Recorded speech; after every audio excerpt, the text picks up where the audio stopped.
Welcome to Transforming the Toddler Years, the podcast for conscious parents, caregivers, and educators who believe tantrums aren't terrible. They are powerful opportunities for connection, growth, and learning during the first 5 years. You'll explore how to use intentional language to raise calm, confident, and deeply connected kids, because the way we talk to kids becomes how they see themselves and engage with the world. Hi, I'm your host, Cara Terrell, classroom teacher turned parent educator and teacher trainer. Are you ready to nurture your children's mind, body, and spirit? Welcome, Toddler Tribe. Let's transform the toddler years together. Hey, Toddler Tribe. It's summer 2026, and with so many new listeners here at the Transforming the Toddler Years show, thank you, by the way, for subscribing, following, and listening. We love growing with you. I decided it would be a great opportunity to re-release a mini-series from last fall. It's called The 4 C's of Collaborative Discipline, and over 5 weeks, I share with you the core methodology, the foundation of what we believe here at Core 4 Parenting, and the way that we work intentionally by using our words to connect deeply with our kids, to communicate effectively, and to allow them to have a voice in our home, even if we don't agree. That's our core belief, and I am so excited to reshare this series with you. So if you heard it in the past, listen again, because it's very likely that with your kids at a different age and a different stage, you are going to catch different things. And if this is your first time listening, then welcome, lean in, and be sure to rate and review the show and tell us what you're learning. Welcome back, Toddler Tribe. So excited to navigate the month of October with you, because here is what we're going to do. It's been a while since I've grounded into the methodology that has led to all of these conversations we've had on the show for the last 2.5 years. So I want to bring us all the way back to the beginning.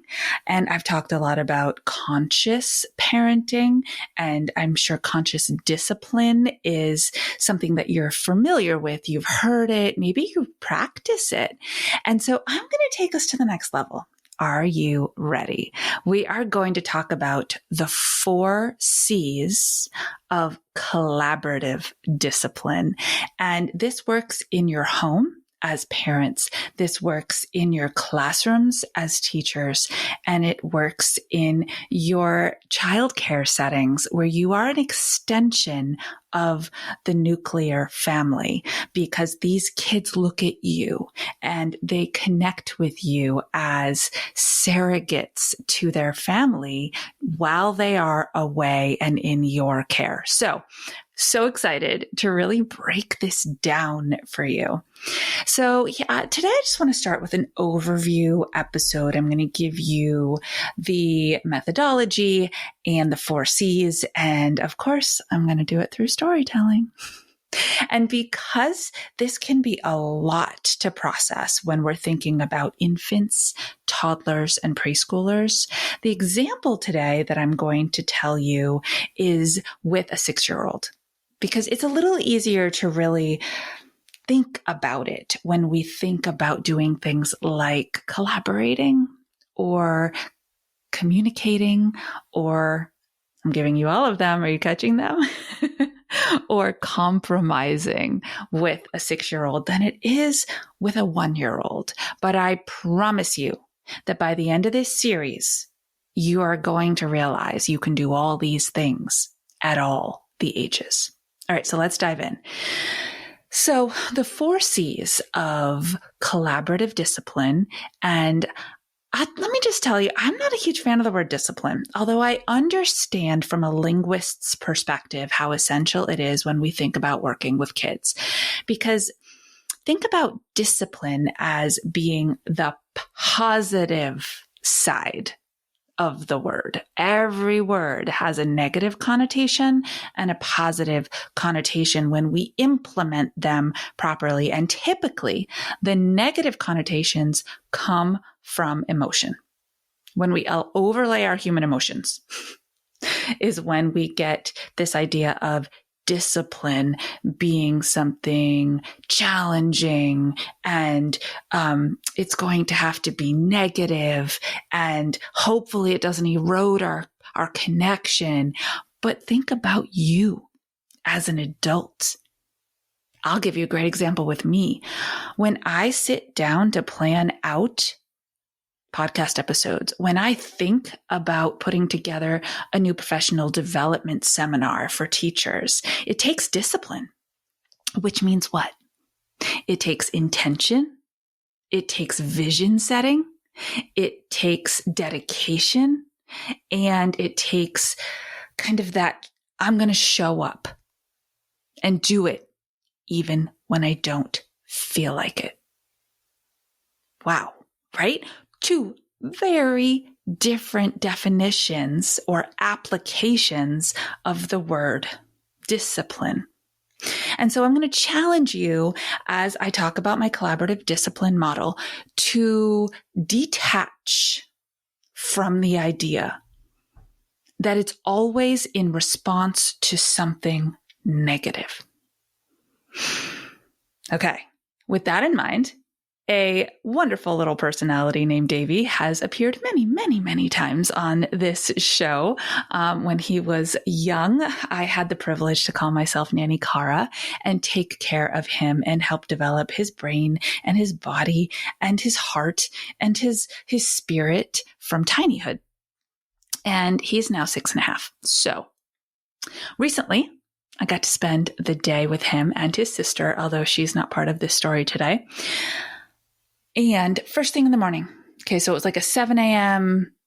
to 4:30 p.m. day, and we were just so excited to see each other again.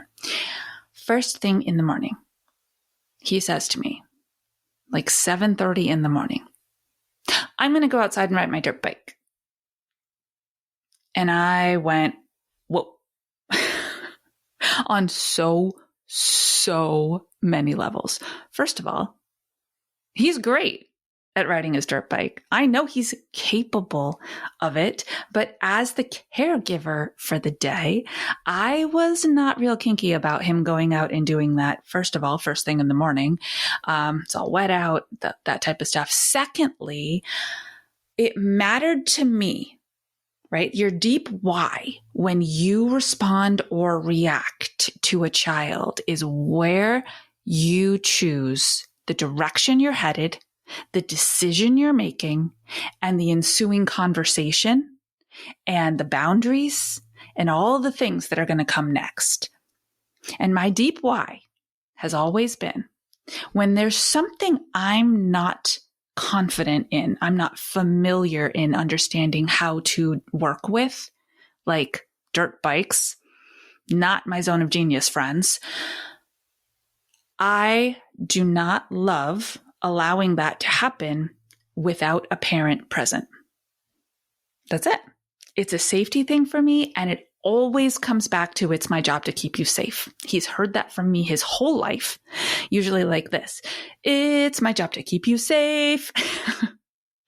Use it. It works. And so I took a deep breath as he's literally bolting towards the door, because that's what this kid does. He's a mover and a shaker. And he had made a decision.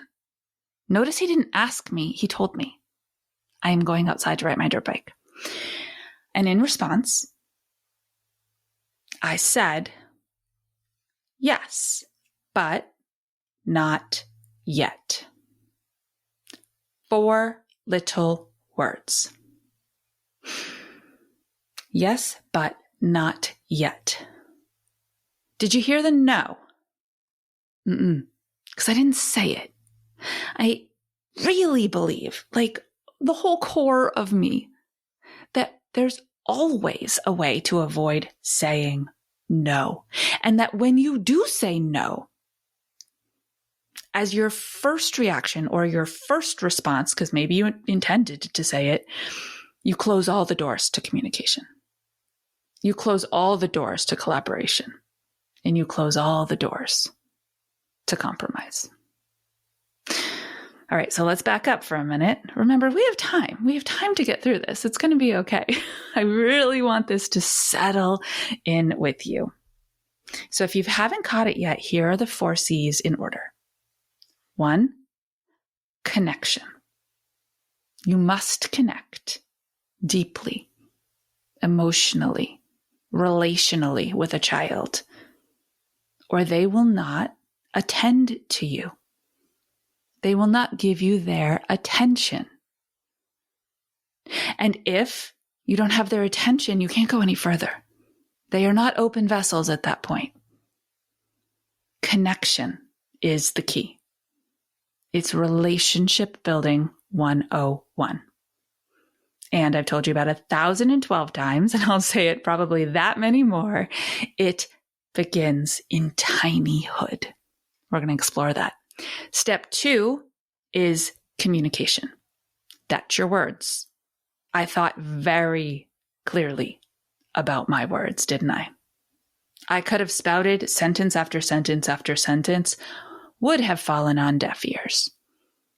But because I kept it super short, and did you catch it? I led with yes. Yes, but not now. He stayed open, not happy about, don't misinterpret me, but he stayed open to hearing what I had to say next. Next came a collaboration, conversation, and finally a compromise. So, how is this landing so far?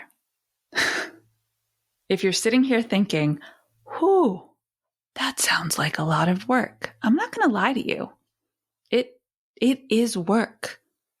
But you know what? All relationships are work. You work at your relationship with yourself, which is why you're here, because you identify as a conscious parent. That means the consciousness is coming from inside you, that you're willing to think differently, you're willing to speak differently, you're willing to engage differently, and you're willing to try new strategies that historically are ones either you never have been exposed to, thought of, or the generation previous to you who raised you would scoff at. Okay, right? So ultimately, what happened, and I'm going to go through this step by step in our 4 episodes that come after this. The first is going to be all about connection. The second is going to be all about communication. The third is going to be all about collaboration. And the fourth, all about compromise. But in this overview episode, what I want you to know is that through all of those intentional steps, we were able to have a collaborative conversation where he heard me say, I don't feel comfortable with this. Consciously, me, I don't feel comfortable with this. I know you are capable of it. But I am laying a boundary here because I don't feel comfortable with this. To be able to hear that from an adult, he wasn't thrilled, but he heard me and he believed my words. And he knew from years of us doing this over and over and over that if he took action without my approval, it would be problematic because I'm someone who follows through on what I say. And that last piece, so special. This idea of compromise, which defined at its root is some of what I want and some of what you want. And that's why I led with yes. I want kids to know, and I wanted him to know specifically, that the eventual outcome would meet his desire. But that learning to wait for that outcome is essential when a grown-up asks you to. And at the end of the day, when Dad had returned home, and he was there because he does understand the machine. And he is ultimately the person who is responsible for the safety of his child. I watched him. I watched him go fast. I watched him do jumps. He asked me to document it and take a video, and I did. And it was such a celebration moment. And then when he came and stopped in front of me, this is what I said to him. It was really hard to wait until the end of the day to ride your dirt bike, wasn't it? Yeah, he said. Does it feel really fun right now? Yeah, he said. Sometimes waiting is the most important part. And he heard me. And that lesson is something that we have to practice over and over and over. If we are instantly gratifying children every time they want something, every time they ask for an experience or an item, we are not doing them any favors. So as we wrap up this overview episode of the 4 C's of collaborative discipline, collaborative connection, it just feels better. But yes, this is a discipline because we are attending ourselves to it. We are being intentional. And we're asking them to join us there as well and team up with us. So as we wrap this up, as you sit and I hope that you're just going to think about it for the rest of the day or the evening whenever you listen to this and let it marinate in you. And if you want to know more about how important it is to teach kids the art of delayed gratification and waiting, which is one of the skill sets that we're going to talk about as we go through this series, then I have a very early episode in the show when we first launched. And that series is the 5 essential skills that kids need to develop. Their executive functioning skills for success in school, in life. And there's one all about waiting. So we'll drop that link in the show notes if you want to do a little extra listening that really ties in. But until our next episode, here's what I'd love you to do. Grab the free PDF of the 4 C's so that you can see the model and how each step feeds the next.